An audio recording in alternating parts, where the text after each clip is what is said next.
يستبشر المغرب خيرا بموسم مطري أعاد الروح إلى أهم منشآته المائية، حيث تعكس البيانات الرسمية لمطلع عام 2026 نقطة تحول إيجابي في مسار التدبير الهيدرولوجي للمملكة.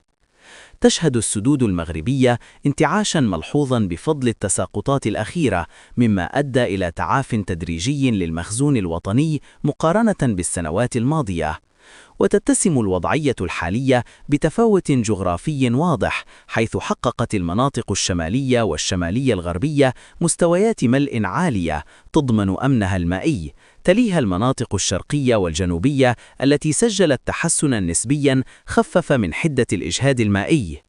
وفي المقابل لا تزال المناطق الوسطى تواجه ضغطا كبيرا، إذ تعاني من ضعف المخزون واستمرار آثار الجفاف.